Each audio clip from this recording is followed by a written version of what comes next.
Freud et l'interprétation des rêves, une théorie au cœur de la psychanalyse, est le sujet d'un très beau livre dont les deux auteurs sont les invités du Grand Angle.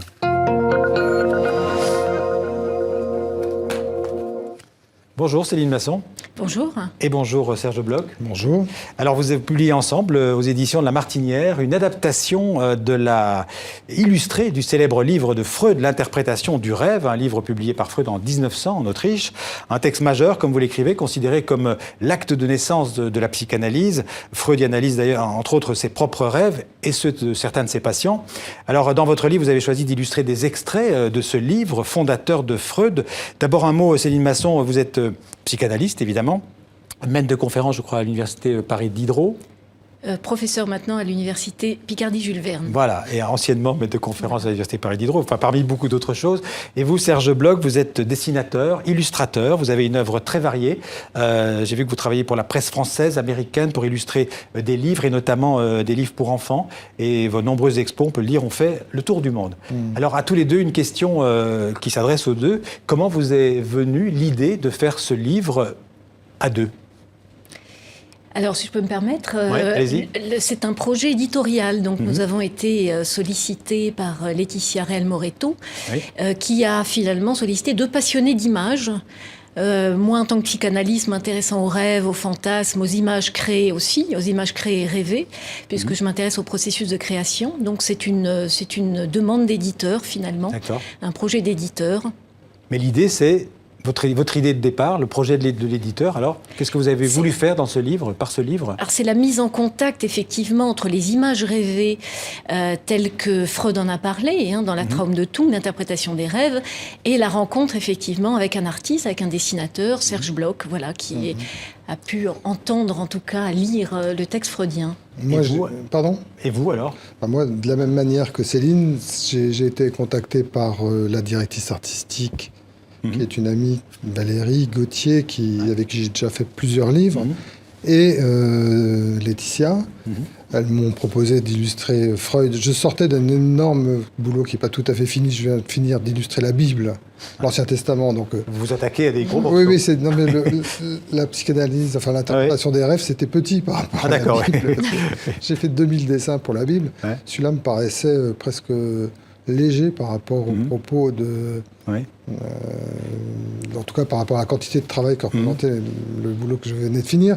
Et bien sûr, le sujet m'a intéressé. Et l'idée d'en faire un livre libre, encore plus. Je propose qu'on voit quelques-unes de vos œuvres, de vos dessins, et puis on va s'arrêter. Évidemment, ça c'est Freud, que tout le monde reconnaît Freud. Peut-être d'abord, sans faire trop de théorie, un mot justement sur Freud et les rêves. On peut dire que le rêve, et donc son interprétation dans ce livre, c'est central. Le rêve, c'est central dans la psychanalyse. Ah oui, tout à fait. Le rêve est ce qui permet d'entendre la vie psychique inconsciente du sujet. Nous sommes guidés en fait par nos désirs inconscients, qui sont en fait révélés par nos rêves, c'est un peu ça ? Voilà, Freud disait que le moi n'est pas maître dans sa propre maison, donc finalement c'est la vie psychique inconsciente qui pousse de dessous. Voilà, on est guidé aussi par nos désirs, par ces forces psychiques latentes, sous-jacentes, et le rêve vient révéler effectivement la vie psychique inconsciente. Alors on va regarder peut-être un rêve, ce qui est appelé le rêve 1, beaucoup d'invités dans une vaste salle. J'espère qu'on va retrouver le dessin, la voilà. Donc, pouvez-vous nous expliquer ce dessin ? Ce dessin ? Oui. Ça ne s'explique pas, un dessin, ça se regarde. Moi, j'ai fait une interprétation très libre de l'interprétation que Freud faisait très sérieusement des rêves. Alors peut-être vous pouvez nous expliquer le rêve. Le rêve peut-être, oui. Moi, j'explique pas non plus l'image proposée par ça va être compliqué alors. Non mais Freud explique Voilà. En tout cas, ce que vous avez, on va essayer peut-être de lire aussi ce qu'il a... Parce qu'il faut quand même se rendre compte, davantage qu'illustrer le texte, Serge Bloch a véritablement créé des images. Voilà. À partir effectivement d'une matière qui est l'écriture de Freud. Mais pour moi, ces images font œuvre. D'accord. Ça fait image. On peut même dire que c'est une sorte de double interprétation, c'est une réinterprétation de votre part. C'est plutôt une promenade, moi je dirais plutôt qu'une interprétation, parce que je n'ai pas la prétention de comprendre ou de rajouter du sens à tout ça. C'était plutôt l'envie de partager le plaisir de ces textes quand même qui sont assez surprenants d'ailleurs, parce que des fois c'est presque drôle, des fois c'est assez inquiétant, mais moi j'ai plutôt eu pris le parti pris de me sentir très libre et de le traiter de manière libre. Et j'ai adopté une technique d'ailleurs un peu inconsciente, puisque ce sont des monotypes, c'est-à-dire qu'on ne sait pas trop quand on le fait, le résultat, puisque ça relève plus de la gravure et de la gravure, de l'impression, et le résultat se révèle, un peu comme quand on se réveille peut-être. Et oui, comme un rêve. Alors là, on en voit encore d'autres qui sont des très beaux dessins. Je ne sais pas, vous avez envie de les commenter ou pas? Moi, dans un premier temps, ils m'ont surpris, vos images. Hein. Sûrement, oui. Voilà. J'allais dire, c'est vraiment ses propres associations d'images à lui. Il a rêvé, créé avec le texte de Freud, il a inventé donc des images. Et dans un premier temps, j'en étais complètement extérieure. Je suis restée extérieure à ces images. Petit à petit, à force de les regarder, j'ai effectivement entendu aussi le texte de Freud avec les images. Finalement, il m'a permis, Serge Bloch, de relire Freud aussi. Comme quoi, par ces images, c'est-à-dire qu'on a le processus inverse, à partir des images dessinées, on entend encore autrement le texte de Freud et les rêves qu'il amène dans le texte. En tout cas, on peut dire que les chapitres de votre livre, ce sont les chapitres du livre de Freud. Vous avez suivi en fait la trame du livre de Freud. Tout à fait, c'est exactement ça. En fait, on n'a pas voulu faire des vignettes, mais suivre Freud à la lettre en tentant de présenter au lecteur, enfin au futur lecteur, les rêves de Freud, mais de manière assez exhaustive. C'est-à-dire, on n'a pas coupé. On a parfois présenté des rêves en entier, vous voyez. C'est un gros livre, la trame de Tung, c'est 500 pages. Donc là, on a ramené certains passages. Voilà, ce sont des extraits, mais longs, de longs extraits qui ont permis véritablement de suivre Freud à la lettre dans toute sa présentation du rêve et son interprétation d'un rêve, comme le rêve d'Irma, par exemple. Ah oui, le rêve d'Irma, je crois qu'on l'a d'ailleurs vu passer. Vous confirmez ? Oui.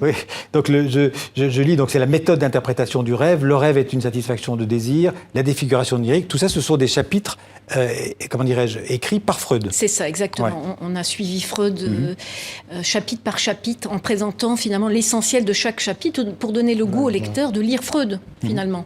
Avec l'aide de l'image. Vous m'avez révélé quelque chose de très surprenant juste avant que commence le direct, c'est que vous étiez pas rencontrés, vous avez travaillé chacun de votre côté. Voilà, c'est ça. C'est-à-dire que c'est aujourd'hui qu'on se rencontre grâce à vous. Oui. Voilà, j'ai vu ces images et il a vu les textes que je ramenais, que je proposais. Et moi, ensuite, ces images, effectivement, c'était un va-et-vient. Là, c'était l'éditeur qui était l'intermédiaire, finalement. Pour revenir quand même au rêve, qui est quand même le point central de ce livre, on pourrait dire que le rêve, c'est l'accomplissement d'un désir refoulé, c'est ça ? Voilà, c'est ce que dit Freud, effectivement. C'est que par le rêve et son interprétation, ça révèle un désir sous-jacent qui n'est pas révélé au sujet. Il ne sait pas, il n'en sait rien de son désir. Et le rêve permet de révéler son désir.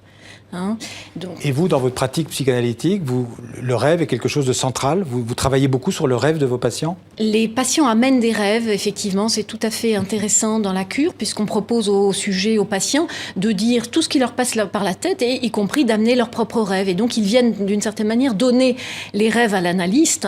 Et à l'aide des associations libres, les patients arrivent à comprendre aussi le sens de leurs rêves.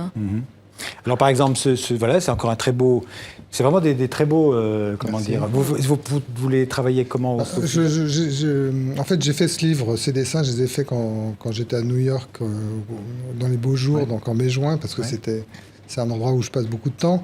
Et j'ai une plaque de verre sur laquelle je mets de l'encre, je pose des feuilles, je presse, et il sort des taches, il sort des choses que je retravaille un petit peu. L'idée, c'est quand même que l'accident devient fait sens. Et c'est tout le propos. J'ai choisi exprès de faire des monotypes, donc cette technique un petit peu hasardeuse, pour pas être trop narratif, parce que je voulais pas être... Pourquoi hasardeuse ? Tout à fait. Parce qu'on ne sait pas exactement ce qui va sortir. Si l'encre sèche un peu, si la pression se fait bien, etc. Il y a des choses assez différentes qui peuvent sortir.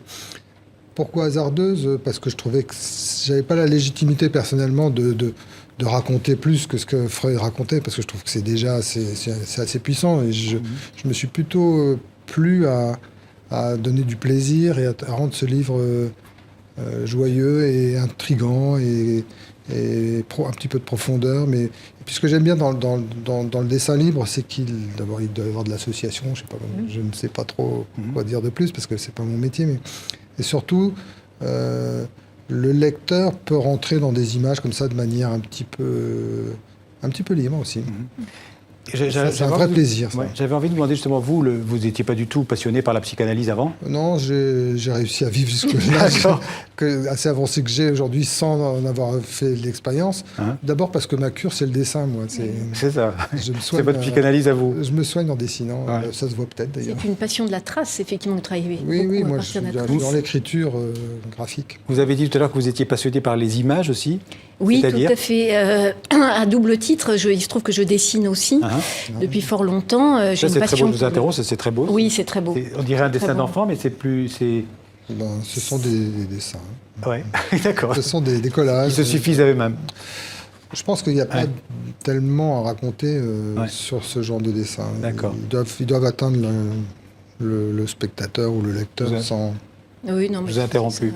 Non, je m'intéresse beaucoup à l'image, voilà, d'un point de vue aussi de recherche, puisque mes travaux portent aussi sur l'image, l'image créée et l'image dans l'appareil psychique, les rêves notamment, les fantasmes. Il reste peu de temps. Je sais, il y a eu beaucoup de polémiques, de critiques autour de Freud. On a parlé du livre noir, la psychanalyse, on ne va pas revenir là-dessus, mais quand même, il y a des controverses sur la personnalité de Freud, on va parler de ça, mais aussi sur l'efficacité de la psychanalyse. Est-ce que vous pensez qu'aujourd'hui, la psychanalyse, en 2016, ça reste un outil utile pour que les gens apprennent à se connaître, peut-être plus qu'à se guérir? Je l'affirme aujourd'hui même, et je dis à quel point c'est utile, en tout cas pour chacun, pour ceux qui le souhaitent, pour ceux qui en ont le désir justement de faire un travail sur eux. Il faut avoir effectivement l'envie de faire ce travail sur soi. Mais à quel point la psychanalyse est contemporaine, à quel point elle est passionnante et effectivement, elle nous humanise. On peut dire que la thérapie par la parole. On peut dire la thérapie par la parole, talking cure, c'est ce qu'il dit Freud, thérapie par la parole, exactement. La thérapie par la parole et par le dessin. Merci à tous les deux. Merci. Je renvoie à ce très beau livre, donc l'interprétation du rêve, illustré Sigmund Freud, Serge Bloch. Merci Céline Masson, merci. Merci.